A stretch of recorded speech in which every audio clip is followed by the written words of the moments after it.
for me, Pockets Full of Pills literally wouldn't have been as successful. It wouldn't have started if geek culture wasn't taking off like 10 years ago. Like when I started Pockets Full of Pills, it was a hobby. And geek culture around 10 years ago starting with like Toy Con and Mega Mall. It started getting bigger and bigger and bigger. It really took off here in the Philippines, and then the whole world kind of caught along. Yeah. But it became an industry where it was like, well, how could you possibly make a living? And it's like, well, actually, we can sell a couple thousand books at an event. And it's like, well, how often are there events? It's like, as long as people, as long as people are gonna, as long as people, there's going to be a desire amongst the mass market. As long as it's there, you're going to keep the sales going in for sure, and that's not going to stop us. It used to be like, a Toy Con, or not Toy Con, but a con, any kind of con, from Toy Con to a Comic Con, to an Anime Con. These things would happen annually, but what happened was events started overlapping. So it was like, okay, there's an annual event, but like there's 12 events. They're all happening each month, and even though they're annual, it seems like, and then events start having multiple events. So you start seeing like Comic-Con having 2 events per year by Nihon Center here in Manila. And then Comic-Ket up in QC start having an event. But then Comic-Ket start doing multiple events. And then they start like doing multiple events in different like geographic locations. They really branched out, huh? Yeah, they really branched out. So what happened was something that seemed like, okay, you could make a good amount of money once a year became, okay, you can make a good amount of money every month from these once a year events to, oh, these events have multiple events per year and they're all overlapping. So I think before the whole like COVID thing happened, Pockets Full of Pills was doing a comic book event like every other weekend. So it really, it turned a hobby into an actual business. Yes.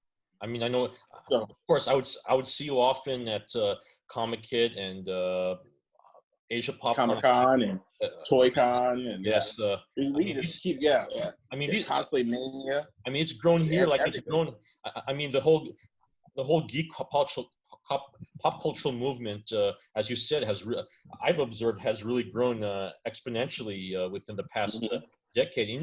I mentioned. Yeah, you wrote about it. Yes, and Fred, I also mentioned to you that I went to German Comic Con last December over in Dortmund, which is in the northern part of the country, quite close to Frankfurt, and that was the very last international con I attended before everything happened. I mean, I was quite amazed with. Well, obviously here in the Philippines, I mean, cosplaying is a really big thing, and the way of life. Yeah. I mean, when I was in German Comic Con, I mean, I was also quite amazed with how I didn't expect to be for the Comic Con to have such a huge attendance, but it was pretty packed, and they had. Interestingly enough, not only did they have a number of cosplayers there, but they did have a number of cosplayers there, which I have never. I mean, people cosplaying as characters, which I have not seen too often. Other cons, there were plenty of Captain Marvels there too. I was like really impressed with how big how big German Comic Con was, and obviously the number of stars who showed up was quite impressive. I got to meet Henry Thomas, Elliot from E.T., and also David Harbour, Chief Hopper from Stranger Things, among others. So yeah, I mean, the fact that I mean, I told you. Bingo. That being my last con, it kind of was an interesting, I guess, end note to my pre-COVID days of conning, so to speak, because it really, for me, it was like the exclamation mark at the end of the 2010s decade, which I would definitely say was the era of was the decade of the superhero and of global pop geek culture. So I mean, it's pretty tough what we're all going through right now under the circumstances. But yes, I think that's a good place to transition. So what is still working? You know, from all of our various observations, what do you think is actually who are the mammals of this extinction level event? The little Dude, video scurrying games are creatures. booming. Video games are booming. Video games are like Video huge games. now. Okay. Everything else is Yeah. like dying, but video games are huge. Like Twitch is on an up, like Yeah. Fortnite, everything like that, like huge. Like that's why like servers and the internet have been like crashing all over the world because way too many people have been playing video games simultaneously. It's not like what we're doing. This is just Zoom. It's like try doing that, but like with the, the video game and all that entails. Like servers are crashing all over the world. So, but everything else like comic books, movies are like 50-50.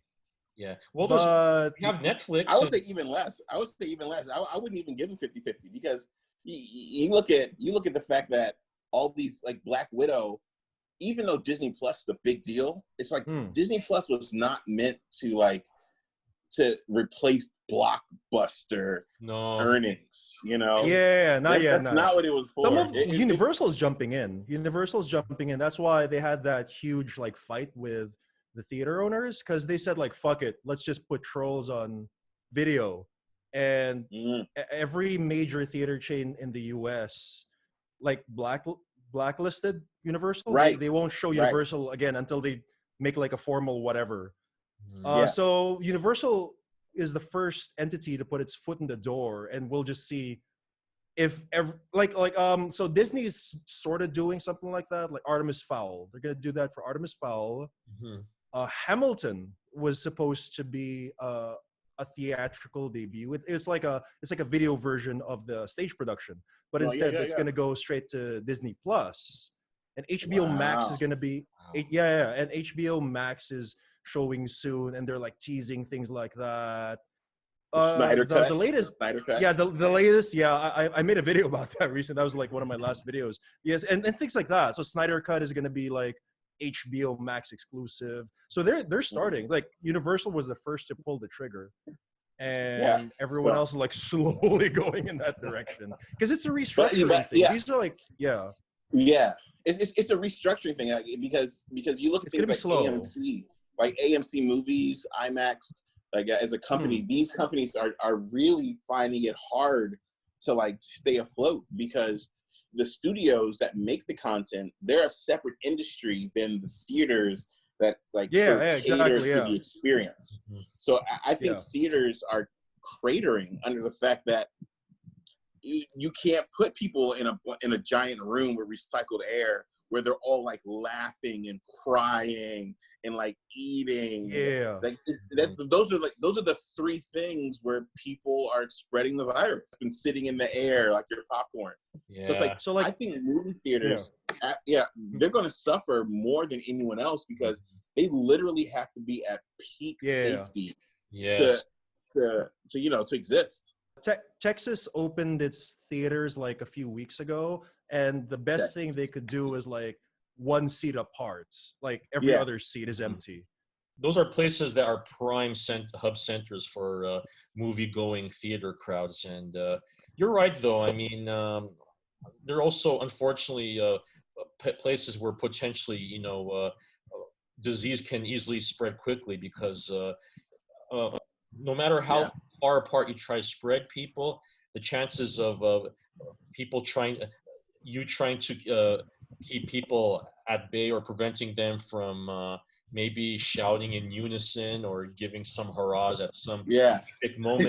Especially literally everyone's opening their mouth at the same time. I saw Iron Man 3 when it first came out in AMC over on Times Square, and I mean that certain scene towards the end where who when she was infected with that whole the extremist virus thing, when she falls down into the fire. I mean, I could hear like probably 10 guys behind me yelling so loud. It was audible. Oh hell no! Nah. I mean, they killed Pepper, the bastards. The Mandarin's an actor, and they killed Pepper. Oh this movie's the worst. How could they? Oh my! Awesome crowd moments like that with the status quo. I mean, so I mean, Marvel movies tend to do that. Oh, Yeah, yeah. and like when Iron Man I died, it's love like him. literally everyone sucked in the air at the same time. No, Noel, you have a good point that streaming services are doing well. I think the way to say, you know, who's doing well is when you first said it, I was like, oh no, movies aren't doing well, but you kind of hit on something. Streaming services are doing well. Yeah. And Yeah, because it's beginning. They're transitioning towards that because mean, everyone is like realizing, yeah, this is gonna take over the rest of the year. It's not just gonna be until June or whatever. Right. Unlike what people initially thought, right? That flattening of the Right. curve thing is probably gonna Right. be fine in June, right? It's like nah. It's like May. No, it's not. Yeah, that's what they said. Nah. Yeah, and yeah, Nah. They yeah. said like 2 weeks It's ago. back I in think- February.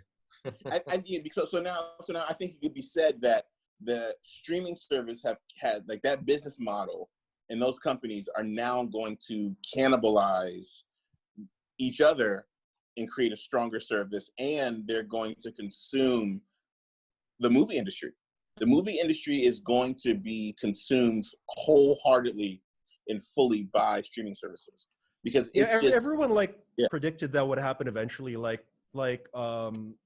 The streaming services would be the VHS to the movie theater Betamax. It would like render that part obsolete. When people were talking about that like a year ago, there's like maybe 2030 that'll happen, and this is just like speeding things along like ×5. Like I don't know, like if things are just really that bad, maybe next year, like the vast majority of movie theater, like maybe all of the regular movie theaters next year are closed, and just the specialty ones like 4D or IMAX or there are some drive-in ones in like New York, right? The specialty ones Yes. will still be open, but like the regular movie theaters are like Maryland. dead. Yeah. Even if it doesn't happen, what it does is it opens the conversation of streaming services actually buying theaters. And I think even so, I actually see theaters surviving. I think the movie-going experience is like theater. When people created TV, which was like the streaming service of its era, everyone said no one's going to go to theaters. No one's going to watch people on a stage pretending when they can see it on a TV where the suspension of disbelief is almost complete because like the world on your screen is complete. There's no edges to it. But theaters persisted because people like the medium of live theater. I think streaming services are going to become the owners of movie theaters. And what they're going to say is, hey, you can watch Star Wars at home, or you could, for your subscription to Hulu or your subscription to Disney Plus, you can go to our designated theater and you can watch it there for a massive experience. But like, since you already pay for your streaming service, you can go there for free. Just print out this ticket with this QR code. Yeah, that's a good idea. I think that the world of online sales for toys, because we do art toys for Pockets Full of Pills, and online sales, even though it's not the same as going to an event. I mean, you say I got Funko Pops and everything and art toys, but there has always been a sub-market of selling your art toys online to a global community and like sort of shipping it around the world. And I think that's really been good for traders because different traders don't want to have to leave to go to China to get that exclusive toy from China. They like to have it go to their local store and or have it shipped directly to them. So I think that the global art toy market, the online art toy market from peer to peer is going to be a lot bigger than it ever would have been if the con market kept overshadowing. Because the con market is about bulk. You do an art toy event and you're selling hundreds of toys. You don't have to wait around and say, oh, I want 3 toys to move this month or 2 toys to move this week. You don't have to do that. You can say, man, I can move all of them on day one by saying, hey, if you get into the doors early, you get an exclusive signature, you get a lithogram.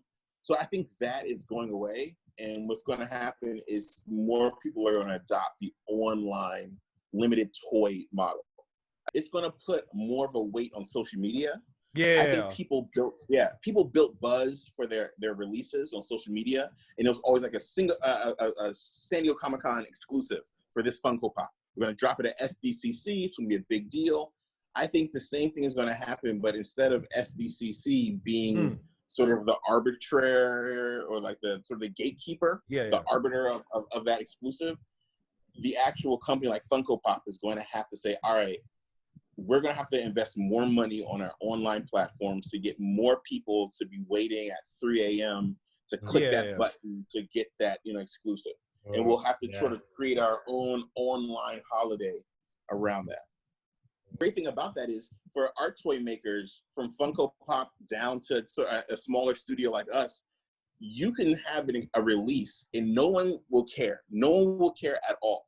But since ToyCon is such a big deal, people will come to the event and then they'll be like, oh, wait, you're doing an exclusive release? And it's like, yeah. And then they're like, oh, I care because I came to ToyCon. And I came to ToyCon I came looking for exclusives. That's part of the ticket price, Absolutely, to be able to get exclusives. Yes. So once you go there, people are now looking at your exclusive product. And that's what it comes with the vendor's payment to the con. The vendor is not just buying the table; they're buying the hype of hungry customers. But now that's going to sort of trickle down to each individual art house, putting in their own marketing to create that hype. Same thing with comic books, actually, because like before the MCU became a big deal, comic books were dying like the 90s and like the 2010s. Comic books were. But then there was a resurgence because of this thing, and then Comic-Con and all that. So all of that is gone again. Right. So I think the for comic books, the main drive was the MCU, and it started with the Dark Knight. It was the Dark Knight films, and then from the Dark Knight films, it led into the MCU. Right. So now the interest was reignited through the movies, and then the comics were able to be disseminated with a second wave of hype with the cons. So it's like, oh, you're going to go to this con because you want to meet the actor from the Marvel film. Yeah. And then while you're there, you're going to see the story that the movie was based off of, signed by the artist. Works very well, right? Yeah, I think it was really from the late 2000s to this whole past decade that the whole convention movement really gained a full momentum. Yep. And I know you guys were mentioning, you guys were mentioning how the Dark Knight really helped to jumpstart the modern comic book genre. I would say yes, but I've heard arguably from a number of sources that they actually credit Blade, the original, the 90s film with Wesley Snipes. Because the thing about Blade was, it was awesome, but then it kind of stopped. Even with the sequels, they got worse. Because it's R-rated, man. It's R-rated. It doesn't sell toys. Right, but but also it's not just that it wasn't accessible to the full market. It's that it happened and then it ended. But the thing about if you look at when you can say that our era that just ended started, it would be with the first Dark Knight. Because literally, when the first Dark Knight, then you got like Iron Man, and then you got the second Dark Knight. Around the time. So you got Superman, and then so all of a sudden it's like every 2 months, like there was another blockbuster, good, extremely because like earning. Because honestly, that was happening a decade before that, but then it was like Fantastic Four 1. Ghost Rider, Elektra, Ben Affleck's Daredevil, Ang Lee's The Hulk. It was like every 6 months there would be one of these, but then like, it's not the same. Yeah, it had some of that forgettable trash. It was almost like once a year. It was almost like once growing a year. Growing pains. It was like once a year. We're in a better place. Yeah. Well, we were.